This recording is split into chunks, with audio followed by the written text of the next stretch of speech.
السلام علیکم ورحمۃ اللہ وبرکاتہ۔ بسم اللہ الرحمن الرحیم۔ الحمد للہ وکفی وسلام علی عبادہ الذین اصطفی، اما بعد۔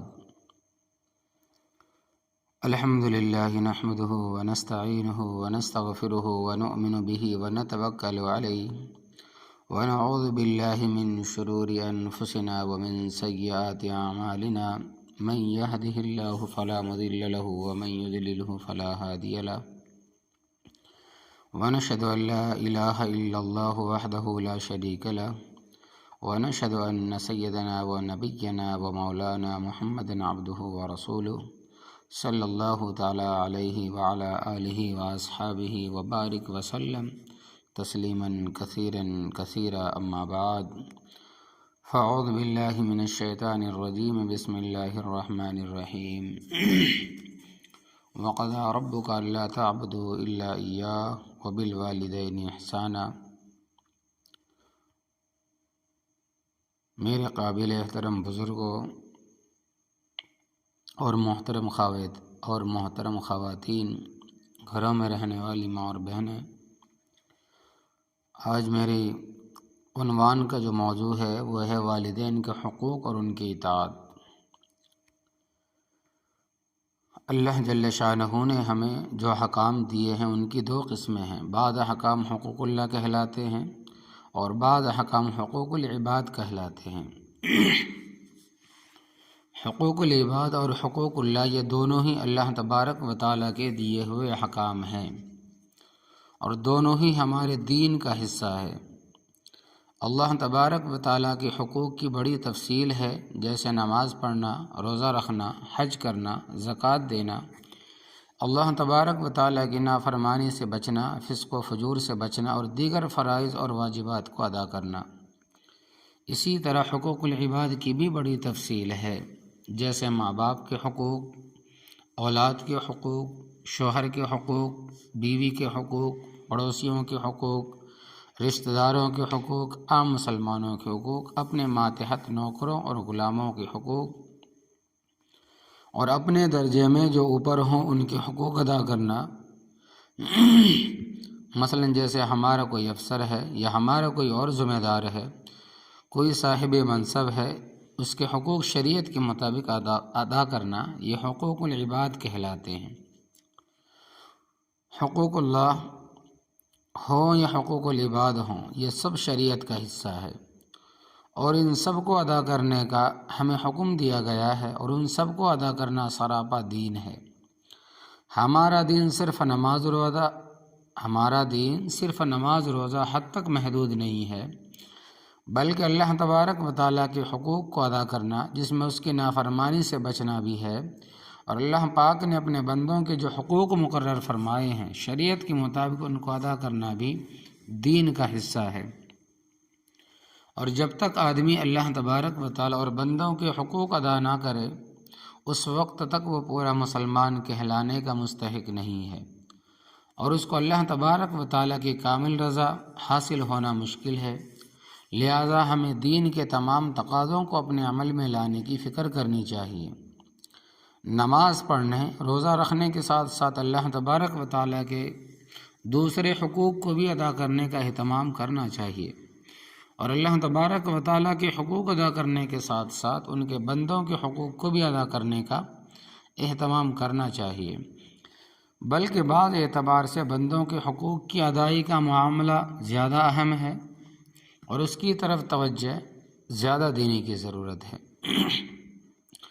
اس کی وجہ یہ ہے کہ اللہ تبارک و تعالیٰ کے حقوق میں اگر کوئی کوتاہی ہوئی ہو تو اللہ تبارک و تعالیٰ کی طرف سے ان کی معافی کی قوی امید ہے، کیونکہ اللہ تبارک و تعالیٰ بڑے مہربان اور نہایت رحم والے ہیں، تو وہ بندے کے کہے بغیر ہی اس کی کوتاہیاں معاف کرتے رہتے ہیں۔ اگر بندہ ان سے معافی مانگے اور سچی توبہ کرے اور توبہ کے جو آداب و شرائط ہیں انہیں بجا لائے تو اللہ تبارک و تعالیٰ معاف فرما دیتے ہیں۔ لیکن اگر کسی بندے کی کوتاہی اور حق تلفی کی یا اس پر ظلم کیا یا کوئی زیادتی کی تو اس کی اس وقت تک توبہ مکمل نہیں ہوگی جب تک وہ بندہ معاف نہ کر دے جس کی حق تلفی کی گئی ہے، لہذا جب تک اس سے معافی نہ مانگے یا اس کا حق ادا نہ کرے اس وقت تک توبہ مکمل نہیں ہوگی۔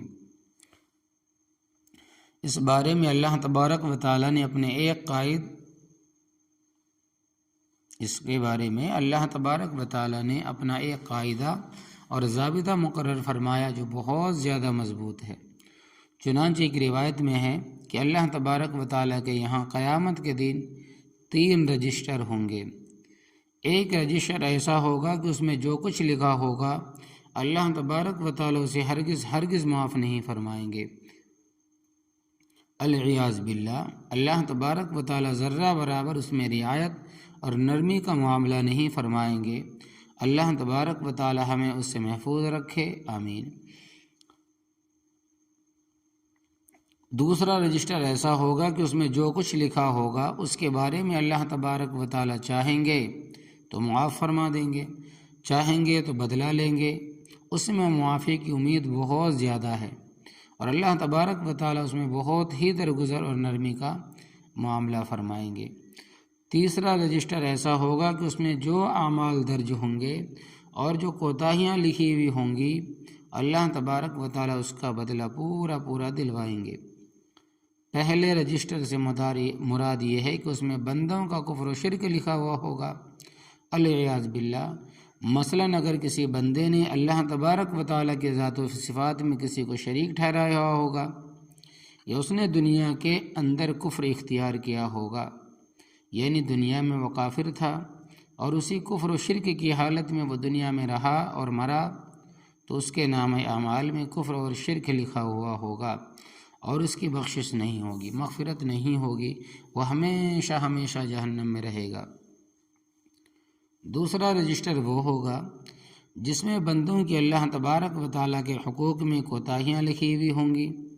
اللہ تبارک و تعالیٰ کے جو حقوق ہیں اور اللہ تبارک و تعالیٰ نے جو فرائض واجبات بندوں پر مقرر کیے ہیں جیسے نماز، روزہ، حج وغیرہ، ان میں بندوں نے جو کوتاہیاں کی ہوگی وہ اس رجسٹر میں درج ہوگی۔ اس رجسٹر کے بارے میں اللہ تبارک و تعالیٰ چاہیں گے تو سزا دیں گے اور چاہیں گے تو معاف فرما دیں گے، درگزر فرما دیں گے۔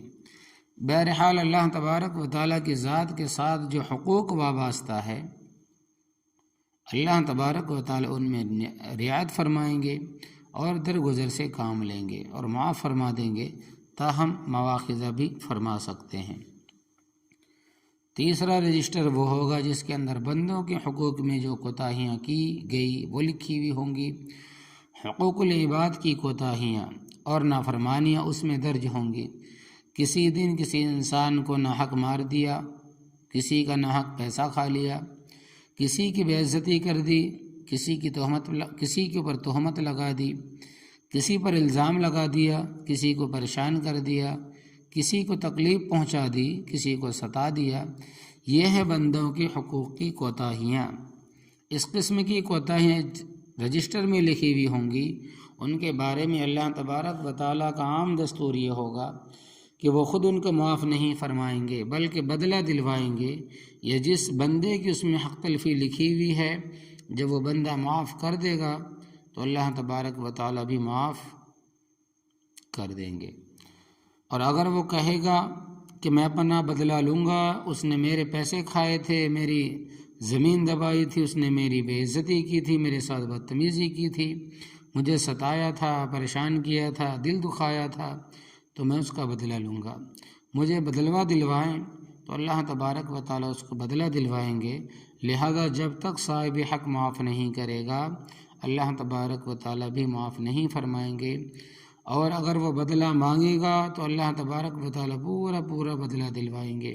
اس بارے میں اللہ تبارک و تعالیٰ رعایت نہیں فرمائیں گے۔ یہ 3 قسم کے رجسٹر ہیں جو قیامت کے دن ہوں گے، اس لیے بندوں کے حقوق کے اندر کوتاہی کرنا بڑی خطرناک بات، لہذا جس بندے کی حق تلفی کی ہے اس کا حق ادا کر دے، یہ اس سے معافی مانگے اور اللہ تبارک و تعالیٰ سے بھی معافی مانگے تو اللہ تبارک و تعالیٰ اس کو معاف فرما دیں گے اور اس طرح اس کی توبہ قبول ہو جائے گی۔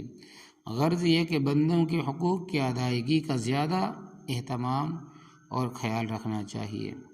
بندوں کے حقوق میں سے آج میں آپ کے سامنے والدین کے کچھ حقوق کے بارے میں بیان کرنا چاہتا ہوں، آپ تماموں کو جگانا چاہتا ہوں، کیونکہ عام بندوں میں ان کا درجہ سب سے اونچا ہے، ان کا مقام سب سے بلند ہے، اس لیے ان کے حقوق کی ادائیگی کا معاملہ بھی بہت زیادہ اہم ہے۔ ماں باپ کے حقوق ادا نہ کرنے کا آج عام مرض پایا جاتا ہے۔ ایک تو ماں باپ کے حقوق کا عام طور پر علم ہی نہیں ہے، اور علم اس لیے نہیں کہ علماء صلحاء نیک لوگوں کی صحبت میں آنا جانا نہیں ہے، کیونکہ نیک مجلسوں میں نیک باتوں کا تذکرہ ہوتا ہے، اور اس میں جہاں دین کی اور باتوں کا تذکرہ ہوتا ہے، حقوق العباد کا بھی تذکرہ آتا رہتا ہے۔ تو نیک مجلس میں آئیں تو سنیں، اور سنیں تو پتہ چلے اور عمل ہو سکے۔ دوسرے، دین کی کتابوں کے مطالعے کا شوق بھی بہت کم ہے۔ اگر آدمی کسی نیک مجلس میں نہ جائے لیکن دین کی کتابوں کے مطالعہ کرنے کا معمول رکھے تو دین کی کتابوں میں یکے بعد دیگرے دین کی تمام باتوں کا تذکرہ ہوتا رہتا ہے۔ چنانچہ جہاں نماز روزے کے بارے میں کتابیں ہیں، وہاں اردو میں والدین کے حقوق کے بارے میں بھی کتابیں ہیں۔ بہرحال مذکورہ دو باتوں کی وجہ سے بعض لوگوں کو معلوم نہیں ہے کہ والدین کے کیا حقوق ہیں، اس کی وجہ سے والدین کے حقوق میں کوتاہیاں ہوتی رہتی ہیں۔ ایک تیسری وجہ اور بھی ہے کہ ہمارے معاشرے میں دین غالب نہیں ہے، بلکہ دین سے آزادی، یورپ کی تقلید، مغرب کا اثر ہمارے اوپر زیادہ حاوی ہے۔ تھوڑا بہت جو دین کا شوق رکھنے والے ہیں وہ بیچارے تو کسی شمال میں نہیں ہیں، لیکن مجموعی طور پر اگر ہم اپنے معاشرے کا جائزہ لیں تو بس مغربی ماحول میں پل رہے ہیں، اور جوان ہو رہے ہیں، اور بوڑھے ہو رہے ہیں، اور مر رہے ہیں۔ اس ماحول کے اندر تو ماں باپ کے حقوق کی ادائیگی کا تصور ہی نہیں، اس کی بنیاد تو خود غرضی پر ہے، دنیا داری پر ہے، حب دنیا پر ہے، اللہ تبارک و تعالیٰ کی نافرمانی اور فسق و فجور پر ہے۔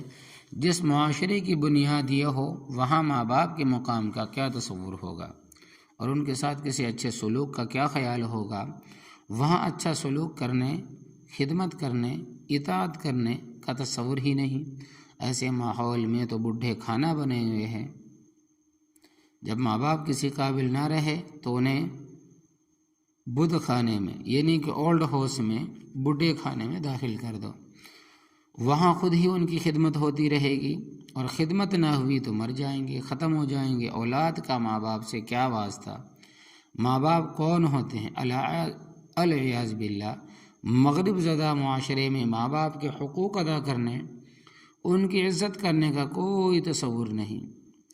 اسی کا ہمارے یہاں غلبہ ہو رہا ہے۔ اس وجہ سے بھی ماں باپ کے ساتھ آج بڑی زیادتیاں ہوتی رہتی ہے، اور ان کے حقوق میں بڑی کوتاہیاں ہوتی ہے، اور ان کی نافرمانیاں عام ہے۔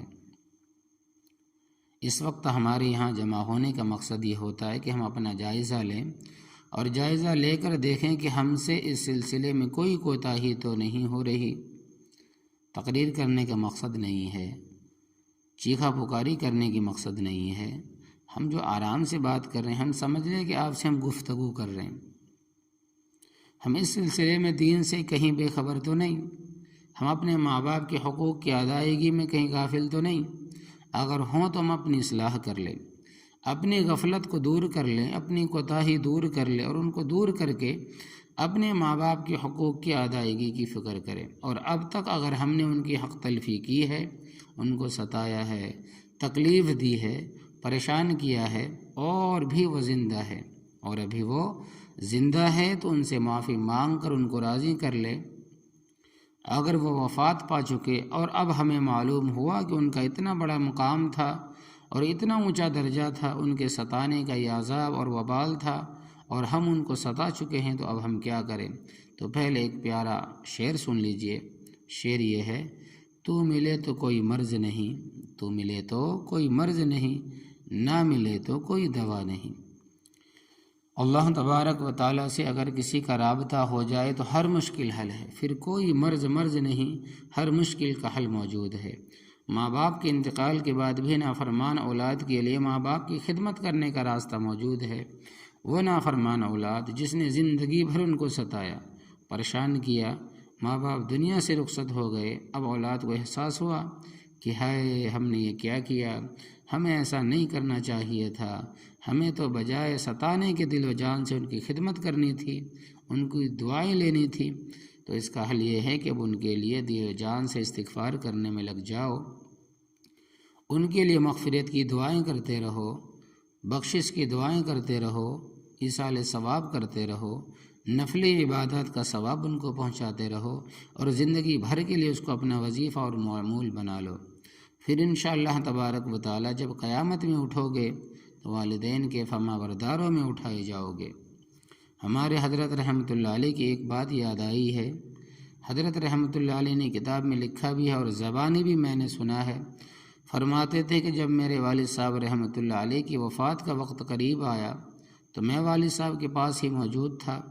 حضرت والد صاحب رحمۃ اللہ علیہ نے آنکھیں کھولی اور فرمایا، ہمارے حضرت رحمۃ اللہ علیہ کا نام لیا کہ محمد شفیع میں ایک بات کہتا ہوں۔ میں نے کہا کہ فرمائیے۔ فرمایا کہ بھول تو سب جایا کرتے مگر تم ذرا جلدی مت بھولنا۔ کیا فرمایا؟ کہ میں نے کہا کہ فرمائیے۔ فرمایا کہ بھول تو سب جایا کرتے ہیں مگر تم ذرا مت بھول جانا جلدی۔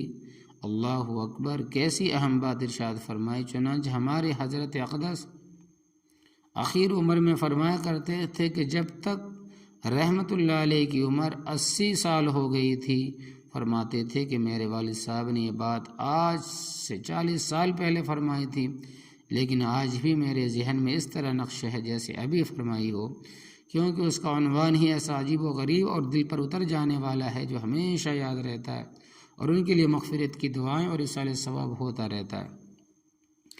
اگر کسی اولاد نے ماں باپ کی فرما برداری کی ہے تب بھی ان کا حق ہے کہ ساری زندگی ان کو یاد رکھے، اور دو کام تو ایسے ہیں کہ آدمی ماں باپ کا حق ادا کرنے کے لیے ان کی زندگی ہی میں شروع کرتا ہے۔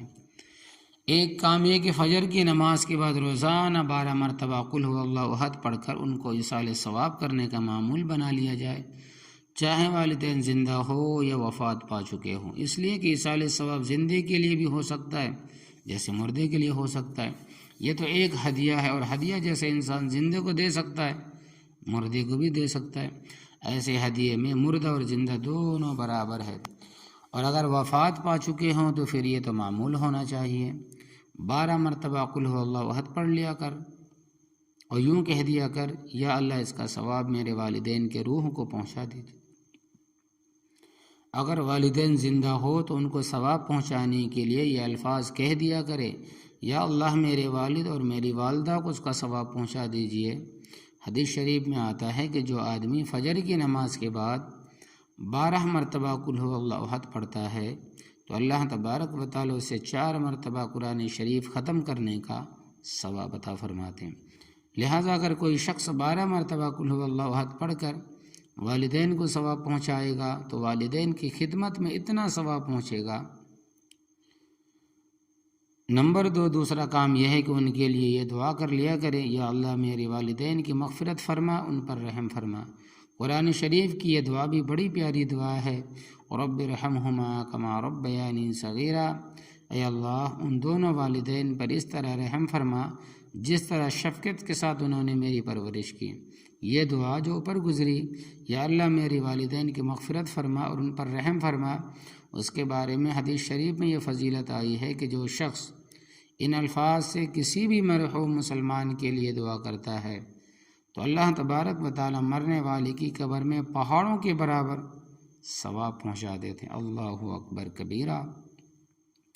تو اس دعا سے تو دعا کرنے والے کے مرحوم ماں باپ کی عید و بقرعید آ جائے گی، اور وہ کہیں گے کہ ہمارا یہ بیٹا تو بڑا نالائق اور نافرمان، لیکن اب تو یہ اجر و ثواب کے بڑے بڑے پارسل بھیج رہا ہے، اور وہ وہاں اس کے بڑے سخت محتاج ہوں گے، اور شاید یہ دعائیں دینا شروع کر دے، یا اللہ اب یہ ٹھیک ہو گیا ہے، یا اللہ اب یہ ایصال ثواب کے کام میں لگا رہے، نماز پڑھتا رہے، روزہ رکھتا رہے، حج کرتا رہے اور نیک کاموں میں لگا رہے۔ بہرحال دیکھیے دونوں کام کتنے آسان ہیں، کچھ مشکل نہیں۔ روزانہ 12 مرتبہ قل هو اللہ احد کا پورا سورہ کا ثواب اپنے والدین کو پہنچا دیا کرے پڑھ کر، ہر نماز کے بعد، یا کم از کم فجر کی نماز کے بعد روزانہ پڑھ کر اس کا ثواب ان کو پہنچا دیا کرے۔ اس وجہ سے کہ جو والدین کی نعمت ہے بہت عظیم نعمت ہے۔ اگر کسی کے ماں باپ زندہ ہیں تو اس کو بہت بڑی دولت حاصل ہے، بہت بڑی نعمت اللہ تبارک و تعالیٰ نے اس کو عطا فرما رکھی ہے۔ جتنا بھی وہ اس نعمت کی قدر و احترام کر سکتا ہے اور ان کی خدمت کر سکتا ہے، ان کی خدمت کر کے اپنی آخرت بنا سکتا ہے، اس میں دریغ نہ کرے، پیچھے نہ ہٹے۔ یہ نعمت چلی گئی تو پچھتانے کے سوا کچھ نہ ہوگا۔ ابھی بہت بڑی نعمت حاصل ہے۔ وہ بہت بڑی نعمت یہ ہے کہ حدیث شریف میں یہ بات ثابت ہے کہ اگر اولاد اپنے ماں باپ کے چہرے پر ایک مرتبہ شفقت بھری نظر ڈالے، محبت بھری نظر ڈالے، شفقت سے اور محبت سے ان پر نظر ڈالے کہ میرے ماں باپ ہے، میرے بہت بڑے محسن ہے، دنیا میں میرے وجود میں آنے کا باعث ہے، اللہ تبارک و تعالی نے ان کا بہت بڑا درجہ رکھا ہے، تو ایک شفقت بھری نظر ڈالنے پر اللہ تبارک و تعالی اس کو ایک مقبول حج کا ثواب عطا فرماتے ہیں۔ اللہ اکبر کبیرہ۔ آج کل ایک مرتبہ حج کرنا کوئی آسان کام نہیں، وہ بھی سال میں ایک مرتبہ، اس لیے کہ جس طرح سال میں ایک ہی مرتبہ رمضان آتا ہے اسی طرح ایک ہی مرتبہ حج بھی آتا ہے۔ پھر ہر سال ہر آدمی حج کر بھی نہیں سکتا، اور اگر کرے بھی تو آسان کام نہیں، کہ اس کے لیے وقت بھی چاہیے، پیسے بھی چاہیے، صحت بھی چاہیے۔ اگر ان تینوں میں سے ایک چیز بھی کم ہو جائے تو حج مشکل ہو جائے گا۔ اگر کسی طرح کر بھی لے تو حج کا مقبول ہونا بھی آسان نہیں، اور ہر یہاں ایک ہی نظر پر ایک مقبول حج کا ثواب ملنا حدیث شریف سے ثابت ہے۔ یہ اللہ تبارک و تعالیٰ کی بہت بڑی رحمت ہے۔ اس سے آپ اندازہ لگائیں کہ ماں باپ کا کتنا اونچا مقام ہے۔ اگر کسی شخص نے صبح سے شام تک 100 مرتبہ والدین پر شفقت بھری نظر ڈالی تو اس کو 100 حج کا ثواب انشاءاللہ تبارک و تعالیٰ ایک ہی دن میں حاصل ہو گیا۔ اور جہاں والدین اولاد کے ساتھ رہتے ہیں وہاں تو ہر دم نظر پڑتی رہتی ہے اولاد کی ماں باپ پر، ماں باپ کی اولاد پر، بس اولاد کے دل میں ان کی عظمت ہو، ان کا اکرام ہو، ان کا احترام ہو، اور جب بھی نظر ڈالے تو شفقت سے اور عزت سے، احترام سے ان پر نظر ڈالے۔ یہ میرے ماں باپ ہے، ان کا بہت اونچا مقام ہے، یا اللہ یہ مجھ سے راضی رہیں، یا اللہ میں ان کی خدمت کی توفیق عطا فرما۔ اس طرح دل کی گہرائی سے جب ان پر نظر پڑے گی تو ہر نظر پر ایک مقبول حج کا ثواب نامہ اعمال میں درج ہوتا رہے گا انشاءاللہ تبارک و تعالی۔ اگر ان کی طرف کوئی زیادتی بھی ہو تو آدمی برداشت کر لے۔ قرآن کریم میں متعدد جگہ ماں باپ کے حقوق کا بیان ہے، احادیث طبہ میں بھی جگہ جگہ ماں باپ کے حقوق کا بیان ہے۔ ان سب کو ایک ہی وقت بیان کرنا آسان نہیں، ہاں تھوڑا سا بیان ہو سکتا ہے۔ جو آیت میں نے تلاوت کی اس میں ماں باپ کے چند حقوق بیان ہوئے۔ پہلے تو اللہ پاک نے اپنی توحید کے بیان کے ساتھ ماں باپ سے اچھا سلوک کرنے کا ذکر فرمایا، جس سے اس بات کی طرف اشارہ فرمایا کہ دیکھو ماں باپ کا اتنا بڑا درجہ ہے کہ ہم نے ان کو اپنے ساتھ ذکر کیا۔ جس طرح ہماری توحید فرض ہے، ہمیں وحدہ لا شریک ماننا فرض ہے، ماں باپ کا حق پہچاننا بھی ضروری ہے، ان کا مرتبہ، ان کا مقام جاننا بھی ضروری ہے، اور ان کے ساتھ اچھا سلوک، اچھا برتاؤ کرنا بھی ضروری ہے۔ لہذا والدین کا پہلا حق یہ ہے کہ آدمی ساری زندگی اپنے ماں باپ کے ساتھ اچھا سلوک اور اچھا برتاؤ کرے، بد سلوکی، بدتمیزی، بد تہذیبی، نافرمانی، ستانے اور پریشان کرنے سے پرہیز کرے۔ والدین کے ساتھ اچھا سلوک فرض ہے، بد سلوکی حرام ہے، آگے اسی کی تفصیل، اور پھر خاص طور سے ان کے بڑھاپے کے زمانہ کا ذکر فرمایا۔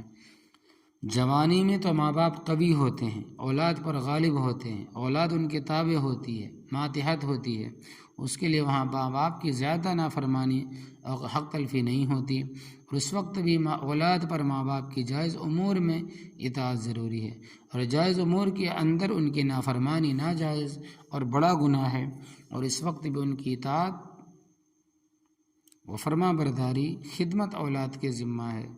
لیکن جب کسی کے ماں باپ بوڑھے ہو جائے، ضعیف ہو جائے، کمزور ہو جائے، لاغر ہو جائے، کمانے کھانے کے قابل نہ رہے، یا خاص طور پر سے بیمار ہو جائے اور وہ اولاد کی خدمت کے محتاج ہو جائے، اس وقت اولاد کا امتحان ہوتا ہے۔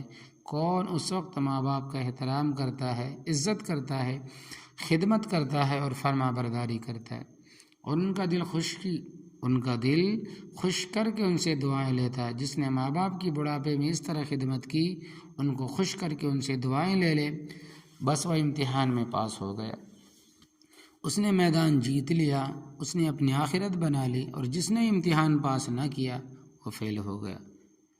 بڑھاپے میں اکثر آدمی کا مزاج چڑچڑا ہو جاتا ہے، اور کچھ آدمی طبیعت عجیب سی ہو جاتی ہے۔ یوں کہیے کہ بچپن اور بچپن ایک جیسا ہو جاتا ہے۔ بچپن میں جو عادتیں ہوتی ہے وہ بڑھاپے میں واپس آ جاتی ہے۔ البتہ اتنا فرق ہے، بچے کی عادتیں پسند ہوتی ہے اور بوڑھے کی ناپسند ہوتی ہے۔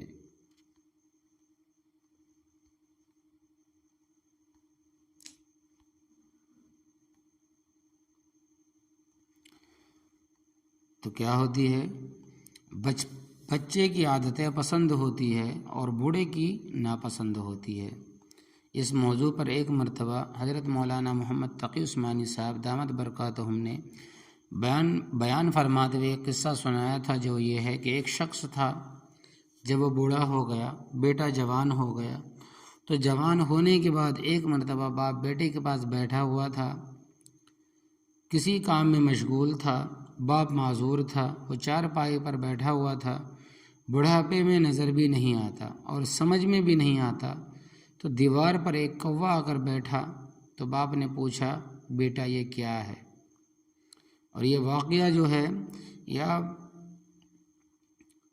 دوسری اردو زبان کی دوسری یا تیسری کتاب میں مولانا اسماعیل شہید رحمۃ اللہ نے اس واقعے کو نقل کیا ہے۔ تو دیوار پر ایک کوا آ کر بیٹھا، تو باپ نے پوچھا کہ بیٹا یہ کیا ہے؟ بیٹے نے کہا کہ ابا کوا ہے۔ تھوڑی دیر کے بعد پھر اس نے پوچھا کہ بیٹا یہ کیا ہے؟ بیٹے نے کہا کہ ابا ابھی تو بتایا تھا کہ کوا ہے۔ تھوڑی دیر میں پھر پوچھا کہ بیٹا یہ کالا کالا سا کیا ہے؟ ابھی تو بتایا تھا کہ کوا ہے۔ باپ خاموش ہو گیا، پھر پوچھا کہ یہ کالا کالا سا کیا ہے بیٹا؟ اب بیٹا غصے میں بولا کہ آپ کا دماغ چل گیا، ابھی تو بتایا تھا کہ کوا ہے۔ 5ویں مرتبہ پھر بڑے میاں نے پوچھ لیا کہ بیٹا یہ کیا ہے کالا؟ اب تو بیٹا مارنے کے لیے تیار ہو گیا کہ آپ کا دماغ چل گیا ہے، سٹھیا گیا ہے، اور یہ ہو کیا گیا ہے؟ وہ ہو گیا، یہ ہے، وہ ہے، سمجھ میں تو کچھ آتا نہیں، نظر آتا نہیں، بتا دیا ہے کہ 1000 مرتبہ کہ کوا ہے۔ جب بیٹے نے اس قدر بدتمیزی کا برتاؤ کیا اور غصہ اور ناراضگی کا اظہار کیا، تو باپ کو زیادہ ہی ہوشیار تھا، وہ اٹھا اور اندر جا کر ایک پرانی ڈائری اٹھا کر لایا، جس میں بیٹے کی تاریخ ولادت لکھی ہوئی تھی۔ ڈائری نکال کر اس کا ایک صفحہ کھولا اور کہا، بیٹا یہ ذرا پڑھ کر دیکھو۔ اس میں لکھا ہوا تھا کہ فلاں دن فلاں تاریخ کو میں اور میرا اکلوتا بیٹا ایک ساتھ بیٹھے ہوئے تھے، اتنے میں دیوار پر ایک کوا آ کر بیٹھا اور اس نے مجھ سے پوچھا، ابا یہ کیا ہے؟ میں نے کہا کہ بیٹا کوا ہے۔ پھر اس نے پوچھا کہ ابا یہ کیا ہے؟ میں نے کہا کہ بیٹا کوا ہے۔ پھر اس نے پوچھا کہ ابا یہ کیا ہے؟ میں نے کہا کہ بیٹا کوا ہے۔ 25 مرتبہ اس نے پوچھا، میں نے ہر بار پیار سے جواب دیا کہ بلکہ اس کا یہ پوچھنا ہی مجھ کو بہت بھلا معلوم ہو رہا تھا۔ باپ نے واقعہ بتا کر کہا کہ دیکھو، باپ اور بیٹے میں یہ فرق ہوتا ہے، یہ تیرا جواب اور وہ میرا جواب تھا۔ تو 5 مرتبہ میں ہی مارنے کے لیے تیار ہو گیا اور میں 25 مرتبہ میں بھی پیار کرتا رہا۔ اسی لیے میں کہتا ہوں کہ بچپن اور بچپن کچھ ایک ہی جیسا ہوتا ہے۔ تو نوجوانوں کو سبق لینا چاہیے۔ صرف تقریر کرنے کا مقصد یہ نہیں کہ کان کی عیاشی کے لیے، دل کی خوشی کے لیے نہیں، بلکہ مطلب یہ ہوتا ہے کہ ہمارے اندر جو کمی اور خامیاں ہیں وہ ختم ہو جائے۔ اللہ تبارک و تعالی ہمیں اپنے والدین کی عزت کرنے کی، خدمت کرنے کی، ان کی محبت ہمارے دل میں اللہ تبارک و تعالی پیدا کر دے۔ تمہیں کیا معلوم کہ ماں باپ نے بچپن میں تمہارے ساتھ کیسا پیار کا معاملہ کیا تھا، تمہارے کیسے کیسے ناز و نخرے سہے تھے اور کیسی کیسی تکلیفیں برداشت کی تھی، اور تمہارے کتنے ہی ان گنت سوالوں کا جواب دیا تھا، اور ہر سوال کا جواب پیار محبت سے دیا تھا، اور آج تم 5 مرتبے کے سوالوں پر چراغ پا ہو گئے اور یوں ڈانٹنے لگے، اس طریقے سے غصہ ناراضگی کا اظہار کرنے لگے۔ آج کل حقیقت حال یہی ہے کہ ماں باپ کی نرمی بھی اولاد سے برداشت نہیں ہوتی، غصہ اور ناراضگی کو تو کون برداشت کرے گا؟ ماں باپ اگر آج شفقت محبت سے اپنی اولاد سے کہتے ہیں بیٹا فلاں گناہ نہ کرو، نماز جماعت سے پڑھ لیا کرو، ماحول خراب ہے باہر مت نکلا کرو، کوئی سننے کے لیے تیار نہیں، الا ماشاء اللہ اگر وہ ذرا سی ناراضگی کا اظہار کر دے تو اولاد مرنے مارنے کے لیے تیار ہو جاتی ہے۔ بہرحال والدین کے ساتھ اچھا سلوک کرنے کا حکم ہے، خاص طور سے جب وہ بڑھاپے کی حالت کو پہنچ جائے۔ اس وقت ان کی کسی بات پر بچپن ہونا، پریشانی پر شکر لانا، تیور بدلنا، آنکھوں یا چہرے سے غصہ کا اظہار کرنا یا زبان سے اف تک کہنا، یاد رکھے ان سب کی ممانعت ہے، ان کی کوئی گنجائش نہیں۔ والدین کو ڈانٹنا، ڈپٹنا، تنبیہ کرنا، خدا نخواستہ مارنا پیٹنا، یہ تو بالکل ہی حرام ہے۔ ہمارے معاشرے میں ماں باپ کو مارنے، ستانے، پریشان کرنے، ان کے سامنے زبان چلانے، ترکی بترکی جواب دینے کے واقعات سامنے آتے رہتے ہیں اور ہمارے معاشرے میں عام ہو رہے ہیں، جب قرآن شریف میں یہ فرمایا فَلَا تَقُلْ لَهُمَا اُفٍّ وَلَا تَنْهَرْهُمَا، سورہ بنی اسرائیل کی آیت ہے 23 نمبر، ان کو اف بھی نہ کہو اور ان کو جھڑکو بھی نہیں۔ اگر انہوں نے کوئی ایسی بات کہی ہے کہ تم اس کے جواب میں اف وغیرہ کہہ سکتے ہو، تم اس کے جواب میں وہ بھی نہ کہو بلکہ خاموش رہو۔ ولا تنہرہما، اور ان کو ڈانٹو بھی نہیں، تنبیہ نہ کرو، مارنا پیٹنا تو دور کی بات، تنبیہ نہ کرنا، اف تک بھی نہ کہنا۔ جوانی اور متکبر کا حال، عام طور سے جوانی کے اندر آدمی میں اکڑو پن زیادہ ہوتی ہے، اللہ بچائے، اور آدمی کمزور کے سامنے زیادہ اکڑتا ہے۔ متکبر کو اکڑ کر چلنے کا شوق ہوتا ہے اور یہ بھی خواہش ہوتی ہے کہ کوئی مجھے دیکھے تاکہ پتہ چلے کہ کون گزرا اور وہ کچھ میری تعریف بھی کرے۔ متکبر تو خود ہی تعریف کا خواہاں ہوتا ہے، اگر کوئی تعریف نہ کرے تو تعریف کرانے کا خواہاں ہوتا ہے، اللہ بچائے۔ ایک آدمی ایک بزرگ کے پاس سے گزرا اور اکڑتا ہوا گزرا، انہوں نے ان کی طرف کوئی توجہ نہ کی کہ کون گزرا، ان سے پوچھا کہ معلوم بھی ہے کہ آپ کے پاس سے کون گزرا ہے؟ انہوں نے کہا کہ ہاں مجھے معلوم ہے کون گزرا۔ کہا کون؟ جواب دیا کہ وہ شخص جس کا اول ناپاک قطرہ ہے اور آخر ایک مردار لاشا ہے اور درمیان میں اس کے پیٹ میں پاخانہ، مثانے میں پیشاب، رگ رگ میں ناپاک خون بھرا ہوا ہے۔ گویا اس کی یہ حقیقت بیان فرما دی کہ تیری پیدائش ایک ناپاک قطرے سے ہے، تیرا انجام ایک مردار جسم ہے، اور ان دونوں کے درمیان جسم میں نجاست لیے پھرتا ہے۔ وہ سن کر شرمندہ ہوا۔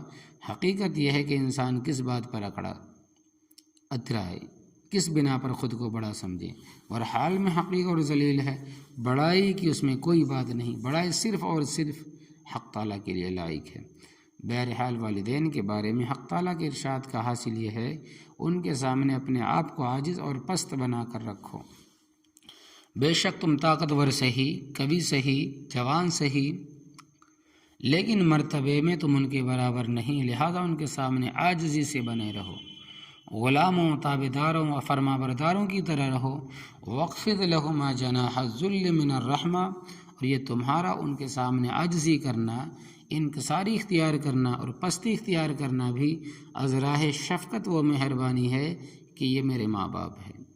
اور صرف یہی نہیں، ظاہر میں ان کے سامنے عاجزی سے رہو، بلکہ دل سے بھی ان کے لیے دعائیں کرتے رہو۔ رب ارحمہما کما ربیانی صغیرا، جب اولاد ان کو یہ دعا دے گی اور ان کی تابعدار رہے گی اور خدمت کرے گی تو ایسے شخص کو والدین کی دعا دلی ملے گی، اور جسے ماں باپ کی دلی دعا مل گئی تو اللہ انشاءاللہ تبارک و تعالی اس کی دنیا و آخرت سنور جائے گی۔ اللہ پاک والدین کی خدمت کرنے کی توفیق عطا فرمائے، آمین۔ ماں باپ کی دعا کا ایک عجیب و غریب واقعہ سنتے جائیں جو نزہۃ البساتین میں لکھا ہے۔ حضرت سلیمان علیہ السلام پر وحی آئی کہ سمندر کے کنارے پر جاؤ اور ہماری قدرت کا ایک عجیب و غریب نمونہ دیکھو۔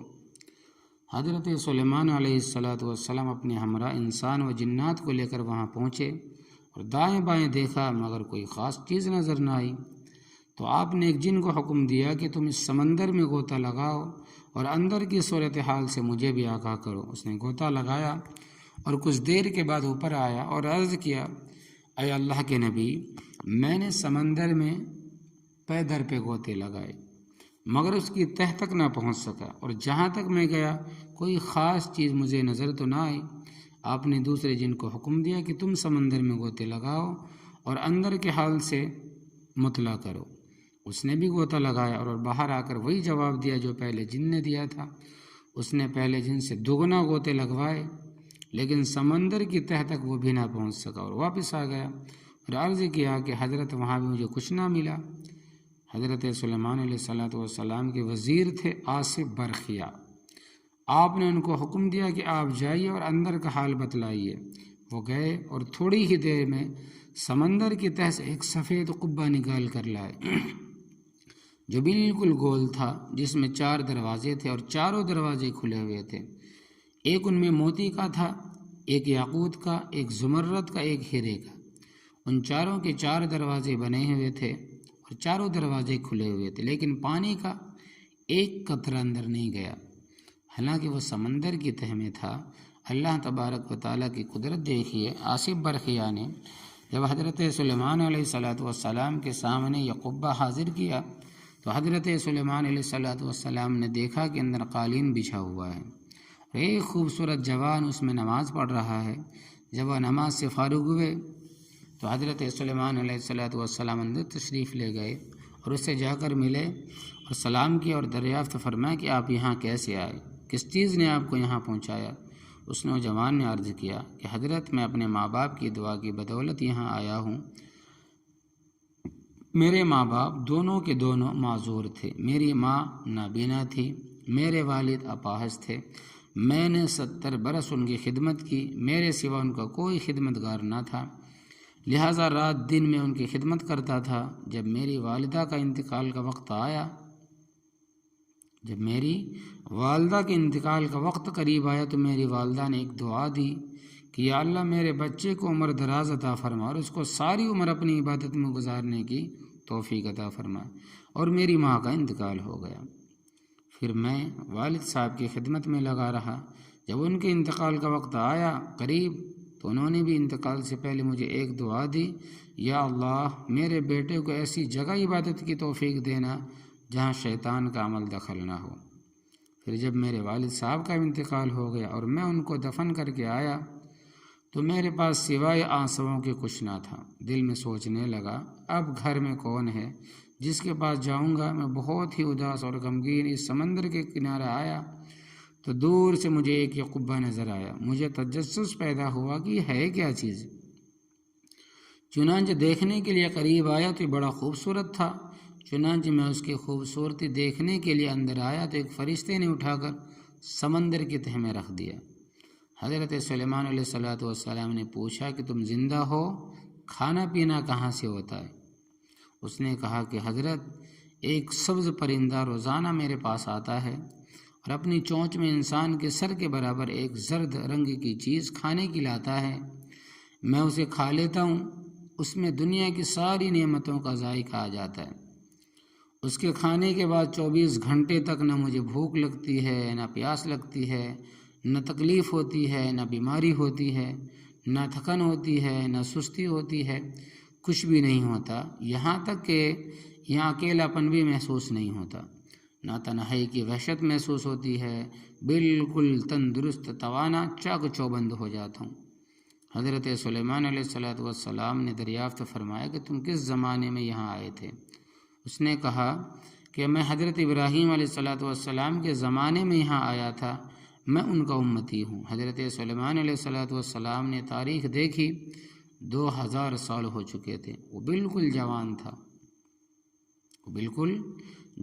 تھا، اس کے سر کا ایک بال بھی سفید نہیں ہوا تھا اور عبادت میں مشغول تھا۔ باپ کی دعا بھی خوب لگی اور ماں کی دعا بھی خوب لگی۔ حضرت سلیمان علیہ السلام نے فرمایا کیا تم چاہتے ہو کہ ہمارے ساتھ چلو یا ہم تمہیں تمہاری جگہ پہنچا دیں؟ اس نے کہا کہ نہیں، مجھے اپنی جگہ پہنچا دے۔ چنانچہ آپ نے آصف برقیہ سے فرمایا کہ انہیں ان کی جگہ پہنچا دو۔ چنانچہ انہیں پہنچا دیا۔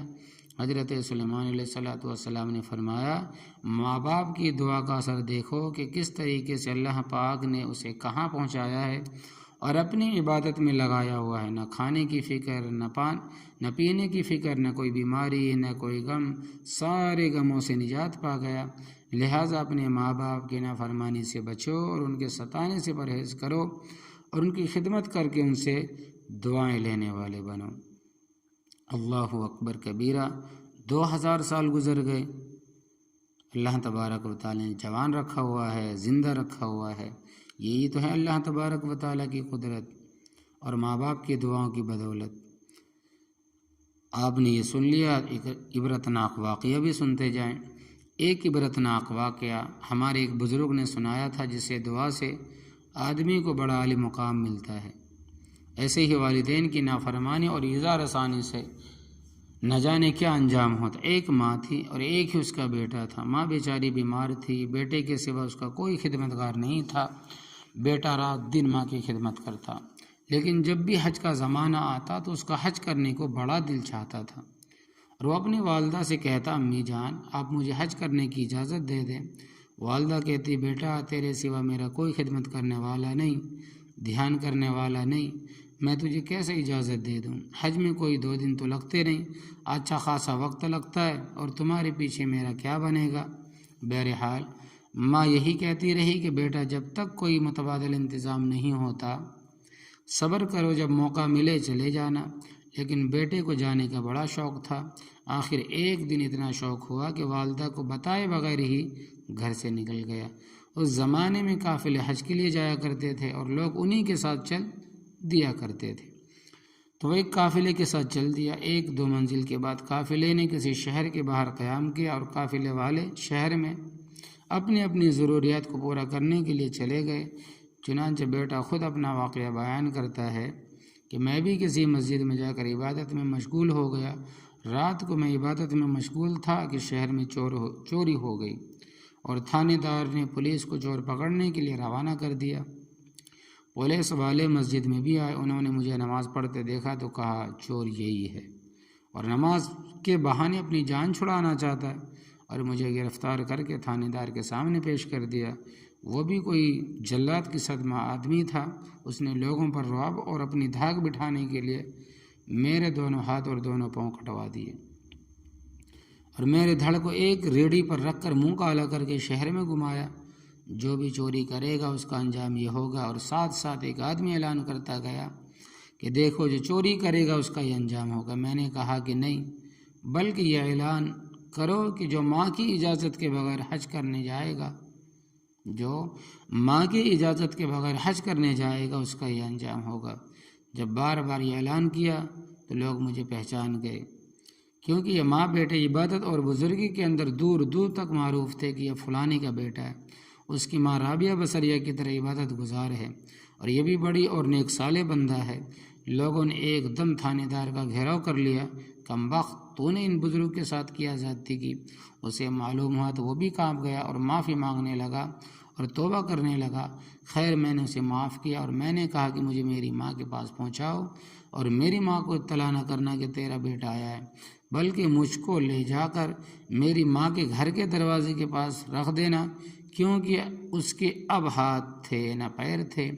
لوگوں نے میرے کہنے کے مطابق میری ماں کے جھوپڑے کے پاس مجھے رکھ دیا، اور میں تکلیف سے کراہنے لگا۔ میری ماں نے سمجھا شاید کوئی فقیر کھانا مانگنے کے لیے آیا ہے، تو میری ماں نے کھانا نکالا اور کہا، لو بابا کھانا لے لو۔ میں نے آواز دی کہ اماں میرے تو پیر ہی نہیں، میں کھانا کیسے کھاؤں، میں کھانا کیسے لے لوں؟ وہ آئی اور میرے پاس کھانا رکھ دیا، لو کھانا کھا لو۔ میں نے کہا کہ اماں میرے تو ہاتھ بھی نہیں ہے، میں کھانا کیسے کھا لوں؟ جب انہوں نے 3 مرتبہ میری آواز سنی تو پہچان گئی، ہے یہ تو میرا ہی بیٹا ہے۔ اللہ اکبر کبیرہ۔ اور پھر وہ اٹھا کر مجھے اندر لے گئی۔ ساری رات ماں اور بیٹا روتے رہے گڑ گڑا کر۔ اللہ تبارک و تعالیٰ سے دعا کرتے رہے کہ یا اللہ جو گناہ مجھ سے ہو گیا ہے مجھے معاف فرما دیجیے، اور میری ماں کی نافرمانی کا جو وبال مجھ پر آ گیا ہے اس سے دور فرما دیجیے۔ روتے جاتے دعا کرتے جاتے، فرماتے ہیں کہ روتے روتے دعا کرتے کرتے دونوں کی آنکھ لگ گئی۔ صبح سویرے اٹھے تو اللہ تبارک و تعالیٰ کے فضل و کرم سے دونوں ہاتھ دونوں پیر صحیح سالم تھے۔ ماں باپ کی دعاؤں کا یہ اثر، اس لیے کہ ہمیں ماں باپ کا احترام بڑا کرنا چاہیے لوگوں۔ اس وجہ سے اصلاح معاشرہ کا مطلب یہی ہے کہ اپنے والدین کا احترام کرے، عزت کرے، خدمت کرے، ماں اور بیوی دونوں کا حق ادا کرے۔ حضرت مولانا محمد رفیع عثمانی صاحب دعوت برکاتہم نے اپنے ایک بیان میں بڑی پیاری بات بیان فرمائی تھی، وہ بھی یاد رکھنے کی ہے کہ ماں باپ کا بلا شبہ مقام بڑا اونچا ہے، لیکن ایسا بھی نہ ہو کہ ماں باپ کی محبت کی وجہ سے شوہر بیوی پر ظلم ڈھائے اور بیوی کے ساتھ زیادتی کرے، اس کی حق تلفی کرے، یہ بھی ناجائز ہے۔ اور ایسے ہی بیوی کی وجہ سے ماں باپ کے ساتھ زیادتی کرنا، ان کی حق تلفی کرنا، ان پر ظلم کرنا، یہ بھی ناجائز ہے۔ ماں باپ کے حقوق الگ ہیں، بیوی کے حقوق الگ ہے، دونوں کو ادا کرنا ضروری۔ بعض دفعہ ایسا ہوتا ہے کہ شوہر ماں باپ کی وجہ سے اپنی بیوی پر ظلم کرتا ہے اور اس کی حق تلفی کرتا ہے اور اس کے ساتھ زیادتی کرتا ہے، جو سراسر ناجائز ہے، اس میں بھی آخرت برباد ہوتی ہے۔ اور ایسے ہی کبھی بیوی کی محبت میں ماں باپ کی نافرمانی کرتا ہے، ان کے ساتھ زیادتی کرتا ہے، بیوی جو کچھ کہہ دیتی ہے اسے سمجھ جاتا ہے، اور ماں باپ جو کچھ کہہ دیتے ہیں اسے جھوٹا سمجھتا ہے، ان کے ساتھ زیادتی، ان کی نافرمانی کرتا ہے، یہ بھی جائز نہیں ہے۔ دونوں کے حقوق ادا کرنے کی ضرورت اور دونوں کے حقوق ضروری ہے۔ البتہ ماں باپ ہوں یا کوئی بھی مخلوق ہو، اللہ تبارک و تعالیٰ کی نافرمانی میں کسی کی اطاعت جائز نہیں۔ لہذا اگر ماں باپ کسی کو داڑھی منڈوانے کے لیے کہیں یا گانا گانے یا گانا سننے کے لیے کہیں یا کسی اور ناجائز اور خلاف شریعت کام کرنے کا حکم دے تو اس میں ان کی اطاعت جائز نہیں ہے۔ ادب سے معذرت کر دے کہ میں یہ کام نہیں کر سکتا، لیکن بدتمیزی بھی نہ کرے، اور اللہ تبارک و تعالیٰ کی نافرمانی بھی ماں باپ کے کہنے کی وجہ سے نہ کرے۔ ہاں، جو دین کی باتیں جیسے فرائض ہے، واجبات ہے یا جائز مباح باتیں ہیں، ان میں اگر ماں باپ اولاد کو حکم دے، اس کے اندر ماں باپ کی اطاعت اور فرما برداری کرنی چاہیے۔ اظہار رسانی سے بچیں۔ زیادہ تر اس بات کا خیال رکھنا ضروری ہے کہ ہمارے کسی قول و فعل سے اور ہمارے کسی طرز عمل سے اشارتاً یا کنایتاً یا صریحتاً کسی بھی اندازے سے ماں باپ کو ہم سے تکلیف نہ پہنچے، بلکہ تا زندگی اس بات کی کوشش کرتے رہیں کہ ہم اس انداز سے رہیں اور اس انداز سے ان کی خدمت کا احترام کریں، ان کا اکرام کریں، ان کا دل ہم سے باغ باغ رہے اور وہ دل سے ہمیں دعائیں دے۔ اللہ تبارک و تعالیٰ توفیق بخشے، آمین۔ تو اس کا طریقہ یہ ہے کہ جو کچھ بھی کرنا ہو اس میں ہمیشہ اہل علم سے اور علماء کرام سے، اہل فتوی حضرات سے مشورہ کرتے رہیں کہ ہمارے والد صاحب یہ کہتے ہیں تو میں اس معاملے میں کیا کروں، میری والدہ یہ فرماتی ہیں تو میں اس بارے میں کیا طرز عمل اختیار کروں، کیونکہ علم تو ہمارے پاس ہے ہی نہیں، ہم بے علمی میں نہ جانے کیا کریں اور کیا نہ کریں۔ تو جاننے والے کا علاج پوچھنا ہے، تو نہ جاننے والے کا علاج پوچھنا ہے، جاننے والوں سے دریافت کرتے رہیں اور چلتے رہیں اور پوچھ کر عمل کرتے رہیں۔